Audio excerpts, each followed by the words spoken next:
Hi, I'm Gary Metivier. Our country shows its appreciation for the service and sacrifice of so many of our veterans with monuments and memorials like this one all across this country. We remember our history, but how much do you remember about Rosie the Riveter?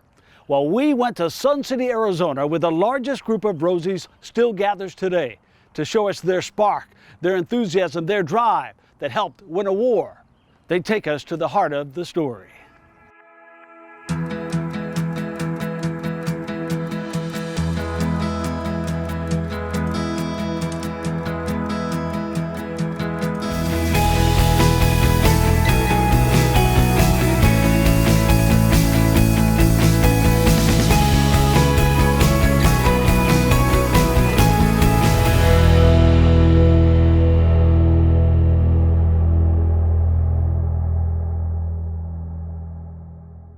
Sponsored by Ridgecrest Village and Steam Team 5 Young Reader Series. Those crowds which you see gathered outside the stock exchange are due to the greatest crash in the history of the New York Stock Exchange.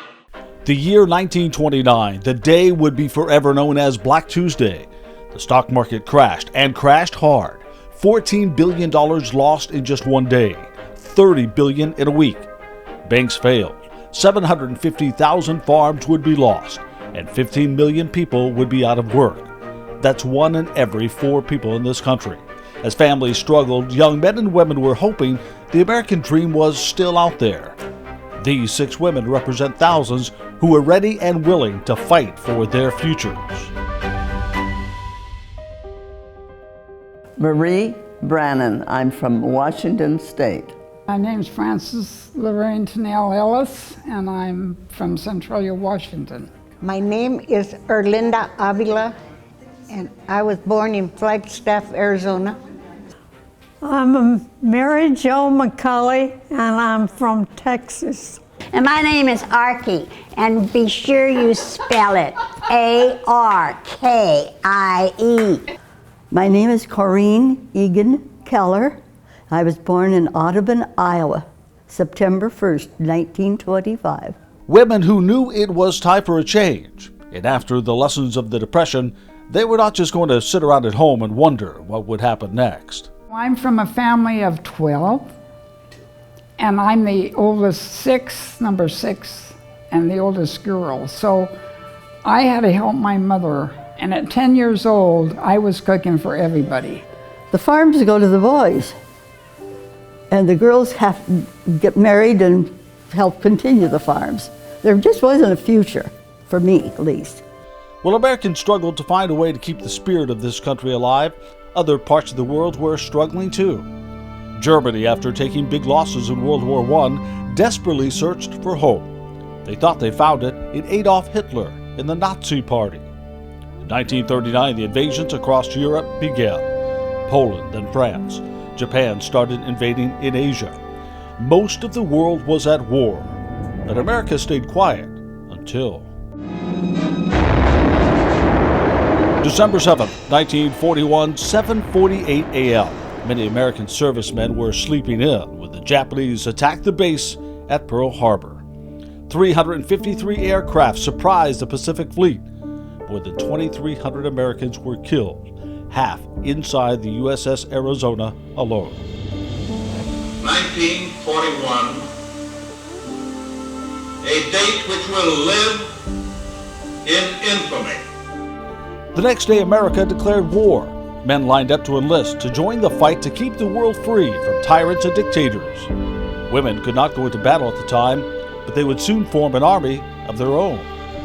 That really broke my heart too, to see all these young men die like that.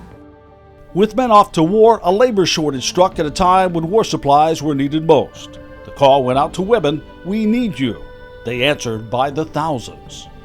And the women came out of the woodwork, boy. They are mothers and aunts and sisters and brothers, and all of us came and to work. Small Methodist college called Simpson College in this town. And we used to have substitute teachers come into the local schools, giving and telling us, practicing teaching. And I had one teacher that was her name was Miss Brown. And on the last day of school, when I was a senior, she said, well, boys and girls, tomorrow I will be on a train headed for California to work in the airplane factories. Well, I was graduating, and I thought, gee, that sounds good. Leave the farms in Iowa and go to California and make money, money, money. When I graduated out of high school and the war had just started, my folks really weren't well enough as far as money-wise to have me go to college. And I wanted to do something, and I saw this ad in the paper, Boeing is hiring. I decided to go to work when my brother Pete was drafted. And he went into the Army, and then he was shipped to Japan. I wanted to know what I could do to help. So I took my training at Phoenix Union High School. They had a workshop there, and that's where I went to learn the trade. I came from Fort Worth to Phoenix on a troop train. The train I was on was jam-packed with good-looking kids that were going off to war. I couldn't help but feel sorry for them. I went roller skating. I went to visit my brother, and I went roller skating, and I met a sailor home on leave. And I didn't want to go back to my hometown. I was working as a telephone operator, 40 cents an hour.